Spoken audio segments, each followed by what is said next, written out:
بسم اللہ الرحمن الرحیم. ناظرین السلام علیکم. میں ہوں آپ کا میزبان صابر شاکر فاقہ دارالحکومت اسلام آباد سے. کچھ تازہ ترین اطلاعات، دو خبریں ہیں، دونوں ہی بریکنگ نیوز ہیں. اور اسرائیل کا آئرن ڈوم تو حماس نے اور جنگجوؤں نے فارغ کر دیا، اور اس کے بعد جو ان کو زوم تھا وہ زوم ختم ہو چکا ہے. اور ساری کی ساری دنیا اب یہ سوچ رہی ہے، پوچھ رہی ہے، غور کر رہی ہے کہ آخر یہ ہوا تو ہوا کیسے. اور اسرائیل نے جو پوری دنیا میں ایک دھاک بٹھائی ہوئی تھی وہ حماس کے ایک حملے نے چکنا چور کر دی. اور اب وہ کہتے ہیں کہ ناقابل تسخیر جو انہوں نے کہا تھا کہ ہمارا دفاع ہے، وہ ناقابل تسخیر نہیں بلکہ قابل حملہ بھی ہے، قابل تسخیر بھی ہے، قابل مداخلت بھی ہے. اب وہ زوم ختم ہو گیا. اسی طریقے سے پاکستان میں بھی ایک آئرن ڈوم، سیاسی آئرن ڈوم مافیاز نے ایک بنا دیا تھا. اور سیاسی آئرن ڈوم کے نتیجے میں پہلے 15 جماعتیں تھیں اور پھر 20 جماعتیں ہوں گی. ان 20 جماعتوں نے کہا کہ ہم نے ایسا نظام بنا دیا ہے کہ اس میں کوئی اور آ ہی نہیں سکتا.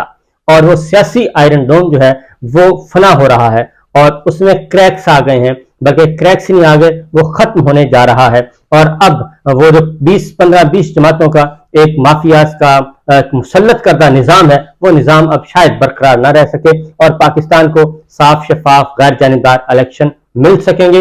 اور اس بات کے امکانات بہت زیادہ پیدا ہو چکے ہیں.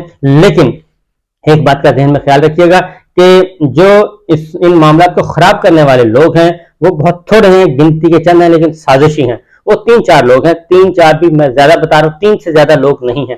وہ 3 لوگ مل کے یہ 20 جماعتیں سارے کے سارے معاملات کو خراب کرتی ہیں، اور اس کے بعد جو اچھی ایفرٹ ہو رہی ہے اس ایفرٹ کو سبوٹاج کیا جاتا ہے. بہرحال پہلی خبر یہ ہے کہ مسلم لیگ نواز نے اپنے جلسے منسوخ کر دی ہیں.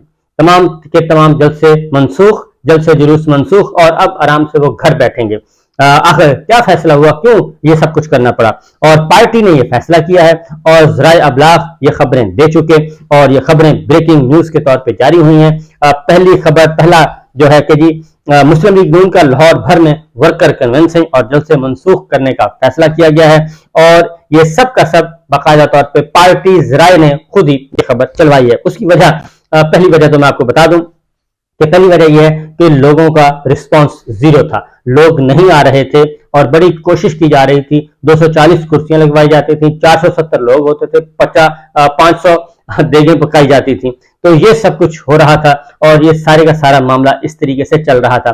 تصاویر آ جاتی تھیں، انٹیلیجنس ادارے رپورٹ کرتے تھے، ISI بھی، MI بھی، اسپیشل برانچ بھی، IB بھی، تمام ادارے رپورٹ کرتے تھے. اور اس کے بعد وہ معاملہ ٹھس ہو رہا تھا کہ جناب مریم صاحبہ جو کہ کراؤڈ پولر تھیں اب وہ کراؤڈ پولر نہیں رہیں. نواز شریف صاحب واپس آ رہے ہیں، ان کو واپس لایا جا رہا ہے، بھیجا جا رہا ہے. جو کچھ بھی تھا وہ ایک تو پروجیکٹ تھا جو کہ آئرن ڈوم کے تباہی میں بہ گیا وہ پروجیکٹ، اور دوسرا ادھر انہیں لانا تھا اور لا کے ان کو کہا گیا تھا کہ یہی سب مسیحا ہیں. تو وہ مسیحا پاکستان کی عوام اس کو مسیحا اب نہیں مانتے. ایون ان کے جو لاہور کا دل ہے گوال منڈی، جہاں سے وہ ان کو بلینک چیک دیا جاتا تھا قومی اسمبلی کی نشست کا، وہ بھی اب بلینک چیک نہیں رہا. وہاں کے لوگ بھی اب راضی نہیں، وہاں پہ بھی میاں صاحب نہیں جیت رہے. تو ایک تو یہ سچویشن تھی. اس لیے جناب جلسے جلوس منسوخ اور اب آرام سے گھر بیٹھیں گے. اب کی جائے گی جلسے کی تیاری، اور اس کے بھی ابھی اف اور بٹس ہیں. اس میں نواز شریف صاحب بھی بدھ کو جائیں گے سعودی عرب، اور سعودی عرب میں کریں گے 1 ہفتہ قیام، اور اس کے بعد وہ آئیں گے UAE، اور UAE سے چارٹرڈ طیارہ ہوگا، اور چارٹرڈ طیارے کے ذریعے وہ پہنچیں گے پاکستان. اور یہاں پہ آ کے ابھی تک کی جو اطلاع ہے وہ یہی ہے کہ وہ تقریباً قیام کریں گے، خصوصی پرواز کے ذریعے آئیں گے تو جلسہ کریں گے مینار پاکستان پہ. لیکن یہ خصوصی پرواز جو ہے وہ پہلے اسلام آباد آئے گی، اور اسلام آباد سے پھر یہ آئے گی تقریباً اسلام آباد سے یہ لاہور آئے گی، اور یہ سارا کچھ پروسیس کیا جائے گا. تو یہ خصوصی طیارے کے ذریعے آئیں گے جناب. لیکن اصل مسئلہ یہ نہیں ہے. اصل مسئلہ یہ ہے کہ عوام میں پذیرائی نہیں مل رہی اور معاملات کچھ گڑبڑ ہونے جا رہے ہیں. اس کی وجہ یہ ہے کہ اب سوالات یہ اٹھ رہے ہیں کہ جناب پہلے ذرا سن لیں کہ پارٹی کے اندر جو ہیں حالات و واقعات وہ بھی مختلف ہیں. مریم صاحبہ کو قبول کرنے کے لیے تیار نہیں، شہباز شریف صاحب کو قبول کرنے کے لیے تیار نہیں. مسلم لیگ نواز تقسیم ہونے جا رہی ہے. مسلم لیگ نواز کے اندر ایک اور دھڑا نکل کے ایک نئی سیاسی جماعت بنانے جا رہا ہے. شاہد خاقان عباسی صاحب کو ذرا سن لیں، ان کا ایک مختصر سا شارٹ ہے، وہ سنیے جی. نواز شریف صاحب ہیں، میرے لیڈر شہباز شریف صاحب بھی نہیں ہے، مریم نواز بھی نہیں ہے، مریم نواز بھی نہیں ہے. پسند کی بات نہیں ہوتی، ایک لیڈرشپ کا معیار ہے، میرا خیال ہے اس پر میاں صاحب اترتے ہیں. اب اگر وہ اپنی صاحبزادی کو وہ سونپتے ہیں اقتدار والی وہ جو چھڑی ہے بیٹن آف کمانڈ، تو پھر آپ کے لیے تو جگہ نہیں ہے پھر پارٹی. جی پھر ہمارے لیے جو لوگ نواز شریف صاحب کے ساتھی ہیں ہمیں گریسفلی پھر اس معاملے سے علیحدہ ہو جانا. جی میں پارٹ آف EMLN میں جماعت میں ہوں، لیکن میں نے بتا دیا ان کو کہ میں الیکشن میں حصہ نہیں لے سکتا ان حالات. پھر بھی یہ اس کا جو فیصلہ حتمی فیصلہ ہے بلکہ عوام ہی کریں گے. جماعت کہہ چکی ہے کہ 21 کو آئیں گے تو 21 کو ہی آئیں گے. میاں صاحب کی ذمہ داری باقیوں سے زیادہ ہے کیونکہ وہ اس ملک کے سینئر ترین سیاستدان ہیں. لیکن میں نے تو یہی کہا کہ آج ضرورت اس بات کی ہے کہ اکٹھے بیٹھ کر مسائل کا حل کیا جائے. ہم نے ملک کیسے چلانا ہے، پہلے تو اعتراف کریں کہ ہمارا ملک بہت مشکل میں ہے، اس کے لوگ تکلیف میں ہیں، وہاں سے آگے چلیں. پھر اس کا مطلب یہ ہے کہ 21 اکتوبر کو وہ 3000 بندے لے کر 50 بسوں کا قافلہ لے کر. مجھے کسی نے کہا نہیں ہے، میں اس بات کا قائل نہیں ہوں. ان کی بیل ہوگی وہ جو ہائی کورٹ دے گا، جس کے بعد اپیلیں لگی ہیں. اگر ان کا اسکانڈر ڈکلیئر کر دیا ہائی کورٹ نے تو ان کو ہائی کورٹ کو سرنڈر کرنا پڑے گا. یہ اس کی قانونی حیثیت ہے. پارٹی ان کو گمراہ کر رہی ہے، ان کی سیاسی جماعت غلط کھیل کھیل رہی ہے جس کا انہیں نقصان ہوگا. جی بالکل یہی بات جو آپ کہہ رہے ہیں میں بھی یہی بات کرتا ہوں. جتنی بھی ناانصافی ہوئی ہو، اگر آپ قانون کے راستے پر نہیں چلیں گے اس سے مزید پیچیدگیاں آئیں گی، حل نہیں نکلے. یہ ہے صورتحال مسلم لیگ نواز کے اندر کی. اب ذرا جو ایک دوسری بریکنگ نیوز ہے وہ اس سے بھی بڑی بریکنگ نیوز ہے کیونکہ ساری آپس میں جڑی ہوئی ہیں. وہ صورتحال اس طریقے سے ہے جی کہ ایک تو مولانا فضل الرحمان صاحب نے کہا ہے کہ جنوری کے آخر میں الیکشن ہوں گے تو آدھا ملک جو ہے وہ برف باری میں ہوگا، اس لیے جنوری کے الیکشن منسوخ کریں. یعنی مولانا فضل الرحمان صاحب الیکشن سے فرار کا راستہ اختیار کر رہے ہیں اور یہی مسلم لیگ نواز بھی یہی چاہتی ہے کہ الیکشن نہیں ہونے چاہیے. الیکشن ہوں گے تو ہمارا ستیہ ناش ہو جائے گا، ہم جیت نہیں سکیں گے اور الیکشن میں صرف دو لوگوں کو نقصان ہوگا، ایک شریف فیملی کو اور ایک مولانا فضل الرحمان صاحب کو، یعنی کہ نواز شریف صاحب، مریم صاحبہ اور مولانا فضل الرحمان صاحب. باقی کسی سیاسی جماعت کو کوئی نقصان نہیں ہے اور ووٹ عوام نے ڈالنے ہیں. جس پارٹی کا جتنا مینڈیٹ ہے اس کو مل جائے گا اور صرف دو جماعتوں نے اپنا مینڈیٹ جو ہے، اپنا جو ووٹ بینک ہے وہ ضائع کیا ہے، وہ اس کا ختم ہو گیا ہے. وہ ہے ایک مولانا صاحب کا اور ایک ہے جناب نواز شریف صاحب، مریم صاحبہ، مسلم لیگ نواز کا. اور وہ اس لیے ہوا کہ یہ جو 15 مہینے کا 15 جماعتوں کا اقتدار تھا اس میں انہوں نے عوام کو کچھ نہیں دیا اور عوام اس وقت نک و نک ہوئے ہیں اور حالات اس سے مہنگائی، بے روزگاری، غربت وہ ریپیٹ کرنے کی ضرورت نہیں ہے. ہر گھر میں 15 جماعتیں حکمراں اتحاد کی جو حکمرانی تھی وہ ہر گھر میں تباہی جو ہے وہ پہنچی ہوئی ہے اور ہر چولہے تک اس کی جو تباہی ہے وہ پہنچی ہوئی ہے، اس کے اثرات، برے اثرات پہنچے ہیں. اب آتے ہیں ایک اور ڈیولپمنٹ ہوئی ہے اور وہ ہے جناب صدر مملکت ڈاکٹر عارف علوی صاحب سے محمد علی درانی صاحب کی ملاقات ہوئی ہے. اس ملاقات کا باقاعدہ طور پہ ایوان صدر نے ڈاکٹر عارف علوی صاحب نے نہیں، ایوان صدر نے باقاعدہ طور پہ آفیشیل سٹیٹمنٹ ایشو کیا ہے. وہ آفیشیل سٹیٹمنٹ ایشو کیا ہے وہ میں آپ کو بتا دیتا ہوں، وہ ہمیں نظر بھی آ رہا ہے، آپ کو دیکھ بھی لیں گے. پریزیڈنٹ آف پاکستان کا آفیشیل ٹویٹر اکاؤنٹ ہے، ایکس اکاؤنٹ کہنا چاہیے بلکہ اب، صدر مملکت ڈاکٹر عارف علوی سے سابق وفاقی وزیر اور سینیٹر محمد علی درانی کی ملاقات. آئندہ عام انتخابات آزادانہ، منصفانہ، شفاف اور جامع ہونے چاہیے. صدر مملکت ملک میں جمہوریت کی مضبوطی کے لیے تمام سیاسی جماعتوں اور ان کی قیادت کو انتخابی عمل میں حصہ لینے کے یکساں مواقع فراہم کیے جائیں. صدر مملکت، یہ ہے جناب درانی صاحب کی اور صدر مملکت کی ملاقات اور اس ملاقات کا ایک آفیشیل سٹیٹمنٹ آیا ہے، یہ خفیہ ملاقات نہیں ہوئی. اب اس سے آگے بڑھتے ہیں. اسد کیسر صاحب نے بھی، میں نے آپ کو کل ہی یہ خبر دی تھی کیونکہ جو نمبر 1 تو یہ کہ جو سلمان صفدر صاحب ہیں انہوں نے کل یہ بتایا تھا کہ اب سائفر کیس میں ضمانت کے علاوہ کوئی آپشن ہے نہیں، ضمانت ہونی ہے کیونکہ یہ واحد ایسا کیس ہے کہ جو کہ اس معیار پہ پورا ہی نہیں اترتا جس کی بنیاد پہ یہ چلایا جا رہا ہے. اور ویسے بھی سائفر جو ہے اس کا نہ تو موجودہ فوجی قیادت سے اس کا تعلق ہے، نہ ہی اس کا موجودہ فوجی قیادت کا لین دین ہے.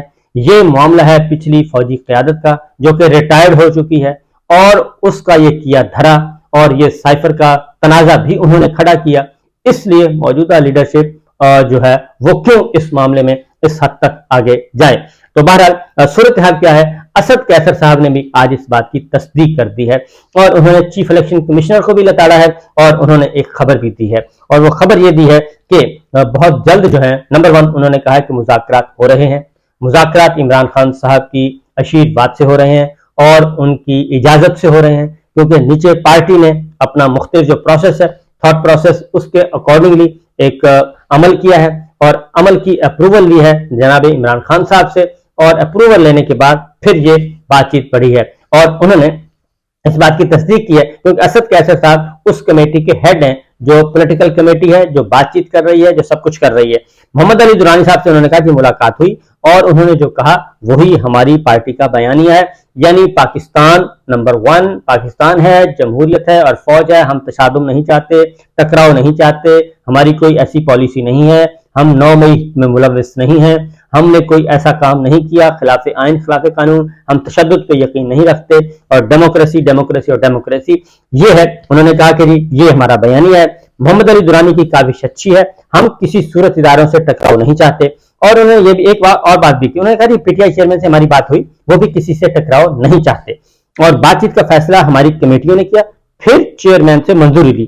میں جو بات کر رہا ہوں، انہوں نے کہا جی میں جو بات کر رہا ہوں وہ عمران خان کے دیے مینڈیٹ سے کر رہا ہوں، اور مجھے یقین ہے کہ عمران پی ٹی آئی کا مشکل وقت ختم ہونے والا ہے۔ اور ایک اور بات انہوں نے کہی کہ پاکستان جمہوریت فوج کے تنازع سے باہر رکھیں، محمد علی درانی کے سوا اور بھی کچھ لوگ مفاہمت کی کوششیں کر رہے ہیں، وہ میں ذاتی طور پہ جانتا ہوں کہ اور بھی بہت سے لوگ ہیں، اور بھی کچھ لوگ ہیں یہ بات چیت کر رہے ہیں، اور وہ بات چیت بہت اچھے انداز میں آگے بڑھ رہی ہے۔ اس کی وجہ یہ ہے کہ جس دن ملاقات ہو گئی عمران خان صاحب کی اور آرمی چیف کی اور D G I S I کی، یہ جب تینوں کی ملاقات ہو جائے گی، یہ معاملہ میرا خیال ہے کہ 30 منٹ سے بھی زیادہ نہیں چلے گا، یہ 15 منٹ کے اندر اندر یہ معاملہ ہوگا، اور اگلے 15 منٹ میں چائے کافی اور بسکٹ اور چھوٹی پیسٹریاں اور چھوٹے سموسے جو ہیں وہ کھائے پیے جائیں گے۔ تو یہ سچویشن ہے، لیکن محمد علی درانی کے ساتھ اور بھی کچھ لوگ مفاہمت کی کوشش کر رہے ہیں، جو کوششیں کر رہے ہیں وہ پر امید ہے کہ سمجھداری غالب آ جائے گی۔ ہم کسی -1 پر یقین نہیں رکھتے، اور عمران خان ہی تحریک انصاف ہے، اور ہم نے آپس میں مشاورت کے بعد فیصلہ کیا کہ انتقام کی سیاست پر یقین نہیں رکھتے، اور پرویز خٹک اپنی زندگی کی سب سے بڑی غلطی کی ہے۔ امید ہے کہ عمران خان جلد عوام میں ہوں گے، اور تحریک انصاف اس وقت تاریخ کے مشکل ترین دور سے گزر رہی ہے۔ جس طرح ہمارے لیڈر کے خلاف من گھڑت جھوٹے کیسز بنائے گئے، افسوسناک ہے، اور پی ٹی آئی کے ساتھ جو کچھ ہو رہا ہے یہ ناسمجھی ہے اور مس انڈرسٹینڈنگ پر ہو رہا ہے، اور کیونکہ زبردستی کے انٹرویو دلوائے جا رہے ہیں، اور زبردستی میں نے بتایا نا کہ 2-3 لوگ ہیں، اس سے زیادہ لوگ نہیں ہیں جو کہ اس وقت فساد فی الارض کی طرح کے موڈ میں ہیں۔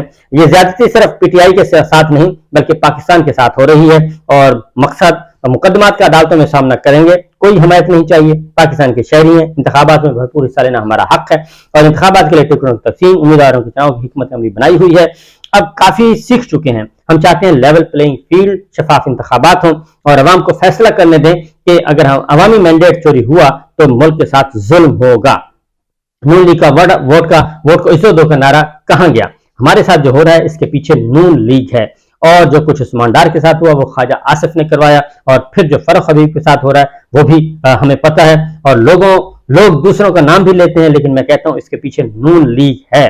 مریم نواز فارمولے کی بات کرتی ہیں تو 30 سال تو آپ حکومت میں رہے، کیا فارمولہ تھا؟ آپ جلسے کر رہی ہیں، ہمیں جلسے کرنے کی اجازت نہیں ہے، کنونشن پر ہمارے لوگ گرفتار ہو رہے ہیں، آپ جلسے جلوس ریلیاں نکال رہی ہیں، تو یہ لیول پلینگ فیلڈ کیا ہوا؟ اور چیف الیکشن کمشنر سے انہوں نے سوال اٹھائے ہیں، بہت ویلڈ ہے کہ چیف الیکشن کمشنر انہوں نے کہا کہ پوچھنا چاہتا ہوں کہ کیا یہ پری پول دھاندلی کا آغاز نہیں ہے، اور ملک کے ساتھ کھلواڑ نہ کریں، ہم کسی سے تصادم نہیں چاہتے۔ الیکشن کمیشن بتائے کہ کیا مجرم کا استقبال اور دوسری طرف ملزمان کو روکنا لیول پلینگ فیلڈ ہے؟ یہ ہے سچویشن، اور میرا خیال ہے جی کہ یہ ڈیولپمنٹس ہو رہی ہیں، دعا کرنی چاہیے، لیکن میں آگے نہیں یہ کہوں گا، اس کو سبوٹاج کرنے والے بھی ہیں جو کہ چاہتے ہیں کہ ملک میں تباہی ہو اور ان کو کھل کھیلنے کا موقع ملے۔ تو دیکھتے ہیں کیا ہوتا ہے، اجازت دیجیے، اللہ حافظ۔